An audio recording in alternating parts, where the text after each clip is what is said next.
வணக்கம். கார்த்திகா சேனலுக்கு உங்கள் எல்லாரையும் நான் அன்போடு வரவேற்கிறேன். இது வரைக்கும் என்னுடைய சேனலை சப்ஸ்கிரைப் பண்ணாமல் இருந்தீங்கன்னா கீழே இருக்க ரெட் கலர் சப்ஸ்கிரைப் பட்டனை ப்ரெஸ் பண்ணுங்க. என்னுடைய லேட்டஸ்ட் வீடியோஸ் நோட்டிஃபிகேஷன்ஸில் உங்களுக்கு கிடைக்கணும்னா பக்கத்தில் இருக்க பெல் பட்டனை ப்ரெஸ் பண்ணுங்க.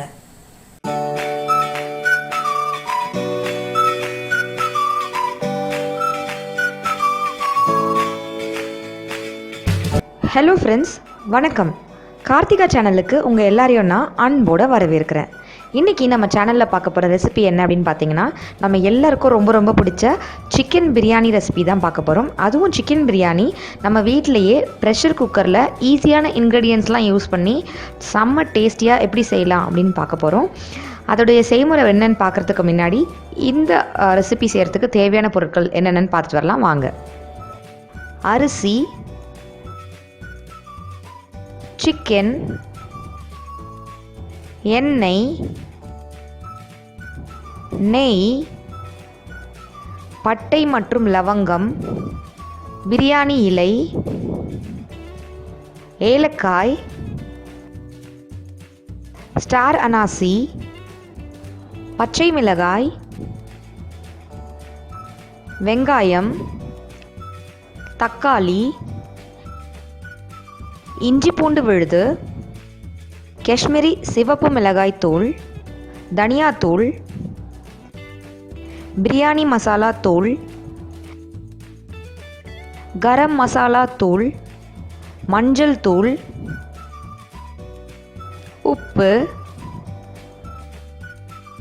கொத்தமல்லி, புதினா,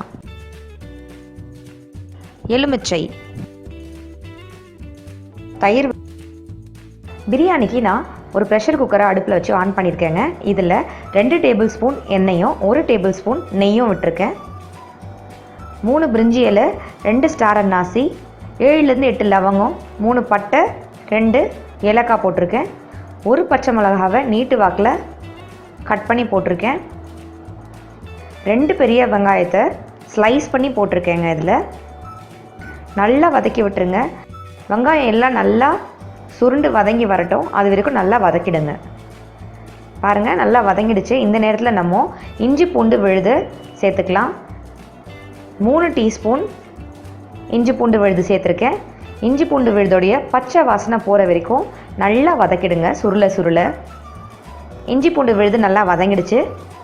இந்த நேரத்தில் 2 டீஸ்பூன் காஷ்மீரி சிவப்பு மிளகாய் தூள், தனியாத்தூள் 3 teaspoon, biryani masala 1 teaspoon, garam masala 1 teaspoon சேர்த்துக்கிறேன். நம்ம போட்ட மசாலாவோட பச்சை வாசனை போகிற வரைக்கும் வதக்கிடுங்க. இப்போது 1 கைப்பிடி அளவுக்கு புதினாவை, 1/2 கைப்பிடி அளவுக்கு கொத்தமல்லி இலையும் நான் சேர்த்துடுறேன். எல்லாத்தையும் நல்லா ஒன்றா சேர்ந்து சுருண்டு வர அளவுக்கு வதக்கிடுங்க. நல்லா வதங்கி எண்ணெய் பிரிஞ்ச உடனே 1 பெரிய பெங்களூர் தக்காளி நீட்டு வாக்கில் கட் பண்ணி வச்சுருக்கேன், அதையும் சேர்த்துடுறேன். நல்லா சுருள தக்காளியில் நல்லா ஸ்மாஷ் ஆகிற அளவுக்கு வதக்கிடுங்க. பாருங்கள் எப்படி நல்லா ஸ்மாஷ் ஆகி வதங்கியிருக்கு. இந்த நேரத்தில் நம்ம 2 டேபிள் ஸ்பூன் அளவுக்கு தயிர் விட்டுக்கலாம். எல்லாத்தையும் நல்லா ஒன்றா கலந்து வதக்கிடுங்க. பச்சை வாசனை எல்லாம் போய் இந்த மாதிரி எண்ணெய் பிரிஞ்சு வர நேரத்தில் நல்லா மஞ்சள் தூள் போட்டு க்ளீன் பண்ணி வச்சுருக்க எல்லா சிக்கன் பீசஸையும் உள்ளே சேர்த்துருவோம். சேர்த்துட்டு பொறுமையாக இந்த மாதிரி நல்லா கிளறி விடுங்க. இப்போது இந்த டிஷ்க்கு தேவையான அளவு சால்ட் சேர்த்துக்கோங்க. சேர்த்து எல்லாம் ஒன்றா கலக்கிற மாதிரி நல்லா கிளறி விட்டுருங்க. இந்த சிக்கன் நல்லா அந்த மசாலாலாம் இழுத்து நல்லா கொஞ்ச நேரம் கொதிக்கட்டும், நல்லா வதக்கி வரட்டும். அது வரைக்கும் நம்ம குக்கரை சும்மா மூடி விட்டுருவோம். மூடி வச்சு ஒரு 2 மினிட்ஸ் நம்ம வெயிட் பண்ணுவோம். எப்படி இருக்குன்னு பார்க்கலாம். பாருங்கள், 2 மினிட்ஸ் ஆயிடுச்சு. சிக்கன் கலரே சேஞ்ச் ஆகிருக்கு பாருங்கள், நல்லா ஒயிட்டாக மாறி இருக்குது.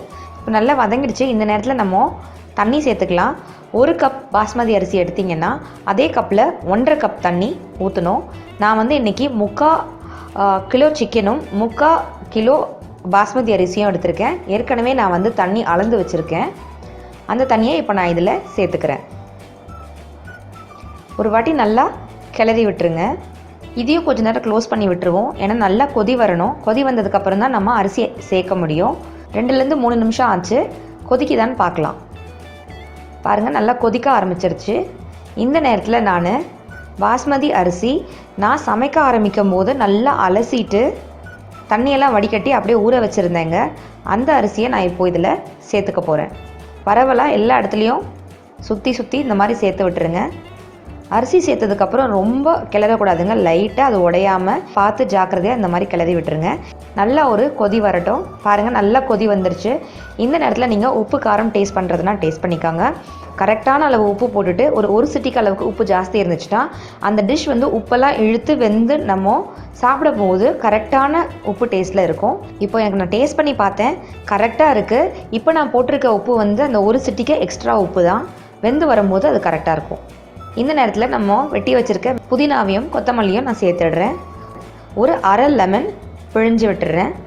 இந்த நேரத்தில் அரிசிலாம் உடையாமல், சிக்கன் பீசஸ்லாம் உடையாமல் பொறுமையாக ஜாக்கிரதையாக லைட்டாக அப்படி ஒரு கிளறி விட்டுருங்க. ஜாக்கிரதையாக இந்த மாதிரி அவுட்டர் ஏரியாவிலேருந்து லைட்டாக கிளறி விடுங்க. கிளறி விட்டுட்டு குக்கரை க்ளோஸ் பண்ணிவிடுங்க. க்ளோஸ் பண்ணி விசிலும் போட்டுடலாம். போட்டுட்டு 3 விசில் வந்த உடனே அந்த ப்ரெஷர்லேயே அப்படியே இருக்கட்டும். நம்ம ஓப்பன் பண்ணி எப்படி இருக்குன்னு அப்புறம் பார்க்கலாம். ப்ரெஷர்லாம் ரிலீஸ் ஆகிடுச்சு. வாங்க ஓப்பன் பண்ணி எப்படி இருக்குன்னு பார்க்கலாம். செம்ம வாசனை வருதுங்க, சான்ஸே இல்லை. அவ்வளோ மணமாக இருக்குது பாருங்கள். உதிராக இருக்குது. ஆனால் ஒரு அரிசியும் நல்லா வெந்திருக்கு. சிக்கன் பீசஸ்லாம் சான்ஸே இல்லை, சூப்பராக வெந்திருக்கு. குழந்தைங்களுக்கு கூட கொடுக்கலாம். இதை நான் ஒரு சர்விங் பவுலில் மாற்றிட்டு எப்படி இருக்குன்னு காட்டுறேன். பாருங்கள், நல்லா சுட சுட ருசியான ஈஸியாக ப்ரெஷர் குக்கரில் உதிராக செய்யக்கூடிய சிக்கன் பிரியாணி தயாராகிடுச்சு.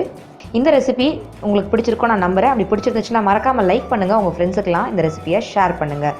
இந்த ரெசிபியை கண்டிப்பாக நீங்கள் உங்கள் வீட்டில் சமைச்சு பார்த்து ருசித்து பார்த்து அதோடைய வேல்யூபிளான கமெண்ட்ஸை எனக்கு கீழே இருக்க கமெண்ட் செக்ஷனில் போஸ்ட் பண்ண மறந்துடாதீங்க. ஃபீட்பேக்ஸையும் கீழே இருக்க கமெண்ட் செக்ஷனில் போஸ்ட் பண்ணுங்கள். என்னுடைய சேனலுக்கு புதுசாக வந்திருக்கீங்கன்னா கீழே இருக்க ரெட் கலர் சப்ஸ்கிரைப் பட்டனை ப்ரெஸ் பண்ண மறந்துடாதீங்க. அப்படியே பக்கத்தில் இருக்க பெல் பட்டனையும் ப்ரெஸ் பண்ணுங்கள். ஸோ நாங்கள் போடுற நெக்ஸ்ட் வீடியோஸ்லாம் உங்களுக்கு நோட்டிஃபிகேஷனில் வரும். இவ்வளோ நேரம் இந்த ரெசிபியை நீங்கள் பார்த்ததுக்கு ரொம்ப ரொம்ப நன்றி. வணக்கம்.